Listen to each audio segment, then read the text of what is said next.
up, guys? So, as Joker is like one of my favorite movies of the year, I wanted to talk about it in even more depth, and that, of course, includes doing a spoiler discussion video. Of course, now is the time to issue a huge spoiler warning, because yes, if you haven't seen Todd Phillips' film, I'm going to be talking in depth about this movie. Why are you even here if you haven't seen the movie? It's so good, go watch it, then come back and we can talk spoilers. Don't deprive yourself of watching this movie and having it spoiled for you, okay? It's so good.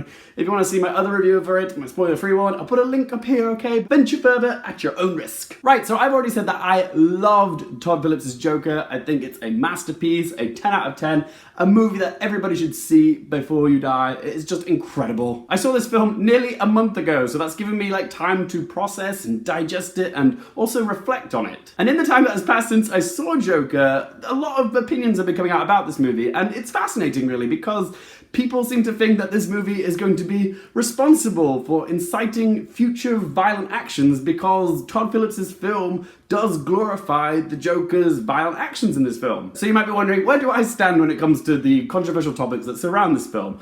Well, first of all, I will say that I think it's absolutely ridiculous to think that you can blame all of society's problems on one movie. The world is already broken, okay? The Joker movie does nothing to make it worse or make it better. It's an argument that we've had many times before, like conservative parents worrying over the fact that their children are playing violent video games like Grand Theft Auto, and they worry that they're going to turn into carjackers or murderers someday. Heck, there was a time when parents were nervous about their kids playing Dungeons and Dragons out of fear they might join a pagan cult. I think one of the reasons why people are making such a fuss over this film is because even though it is a supervillain comic book film, it's also one of the most accurate depictions of modern society, even though it's set in the 80s. And the thing is, people don't like the truth, particularly when it's ugly. And one thing that Todd Phillips succeeds in is showing us the ugly truth. From the opening scenes of this film, Arthur Fleck acknowledges to his social worker that people are just awful. The government is awful. The people that are responsible for looking after the citizens of Gotham are just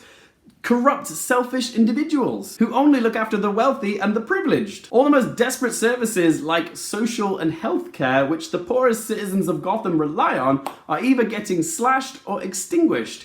These are all topics that are at the forefront of real-life politics. Joker is a film that is dripping with social relevance. This film is about Arthur and his journey to becoming the Clown Prince of Crime, but all the while there's this societal tension brewing in the background. You can feel it. This film is about the 99%. It's a film about the oppressed society looking for an answer to their problems. And in their desperation, they turn to an individual who they don't fully understand. It just so happens that he is a street clown. But when you look at the real world and you see the actual Muppets that are running the show, it makes sense why they would turn to someone like Arthur. He is the symbol of their movement. That's why the ending of Joker is vastly different to all other comic book movies. We don't watch aliens or an evil villain destroy a city. Instead, we watch a toxic Gotham City destroy itself from the inside by its own citizens. This film really does a great job of showing you the poverty and the squalor that Arthur and other citizens have to live in. We sympathize with the citizens, we understand their plight and their struggles, we understand why they revolt. And because the ending of this film sees everyday citizens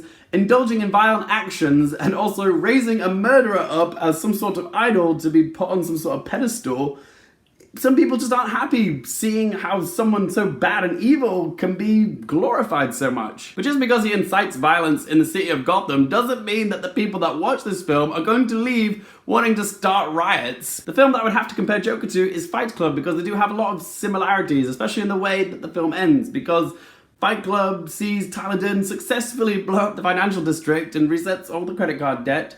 It's bad because it upsets the status quo, but it is cathartic for the audience because we enjoyed going on the ride with Tyler Durden. He's a fascinating character and he succeeds in his goal. And even though what he's done is bad, we still enjoyed watching it.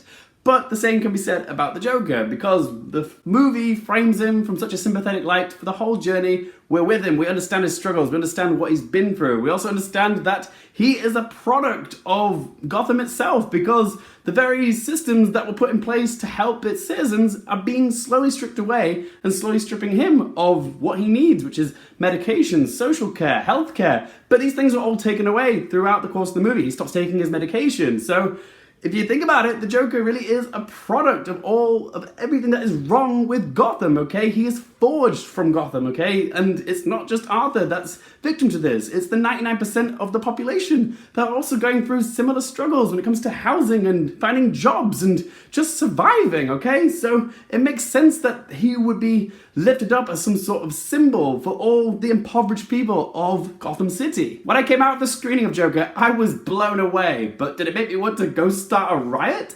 No. When I first saw Fight Club, did it make me want to join Project Mayhem, destroy some artwork, or blow up a Starbucks? No. When I saw Silence of the Lambs for the first time, did I start eating people and making coats out of their skin? Maybe, but still, you get my point. The only reason that people are creating such a huff over the Joker is because the Joker is such a popular character, and because he's a villain, people just don't like it. When I first saw The Dark Knight back in 2008, I was quoting Heath Ledger's Joker for weeks, but did I go around slamming people's skulls into pencils or giving people Glaswegian smiles? The reason I was quoting him is because he is a phenomenal character, and I was captivated by his performance. And the same goes for Joaquin Phoenix's performance as the Joker. It's marvelous. He's mesmerizing to watch because he's so dangerous. I'm still deciding if I should do a ranking video of all the Joker performances, like best to worst. If that's something you guys want to see, then let me know in the comment section below and I'll get around to it. But like I said before, Joaquin Phoenix's version of the Joker is in no way a rehash of Heath Ledger's or any other Joker for that matter. He's found a way to put his own stamp on the role. What was wonderful about this interpretation of the Joker is how they revealed that he was actually a schizo. Just like his mother, he suffers from delusions. The film was masterfully edited to keep us in the dark until they came to that reveal, and it was just wonderful seeing the world through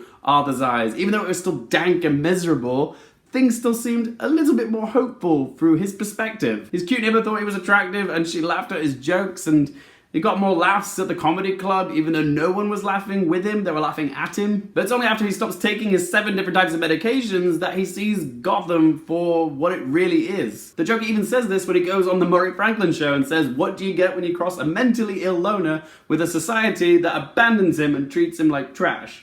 The Joker is a product of everything that is wrong with Gotham. And every narrative strand in this movie just beautifully entwines with each other. Arthur learning that Thomas Wayne might be his father, and when he confronts him, he learns that his mother was in psychiatric care. His stand-up comedy that goes viral for all the wrong reasons, then lands him on the Murray show. He loses his job as well as his social and welfare benefits, and obviously he's got no more medication coming through, so this is when he starts to go unstable, and things are building towards a climax. The societal tensions are slowly coming to boiling point, with all the people wanting to protest with the clown masks. And then the eruptive finale with the Murray Franklin talk show scene, as well as the genius shot after the Joker is rescued by all of his followers and disciples. He's up on the car and he geniusly takes the blood out of his mouth and gives him his new Joker smile, just born out of blood. It's brilliant. And let's not forget how this film cleverly ties into the Batman lore. First of all, when you get to see Arthur at the Wayne Manor and he meets young Bruce Wayne and gives him the whole smile thing. Oh god, that's so creepy. But then also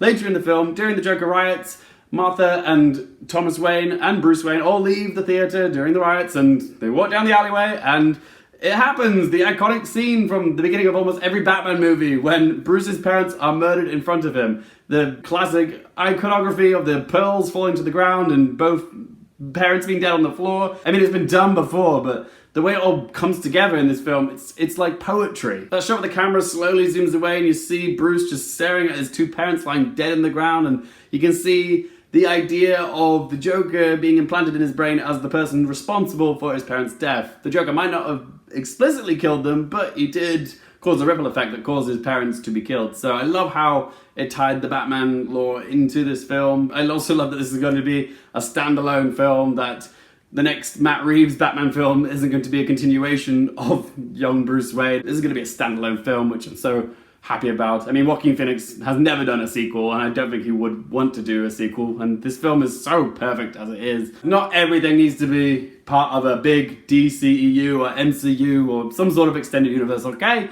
It's good as it is. But I guess the question that everyone's going to be asking now is, who gave the best performance as the Joker?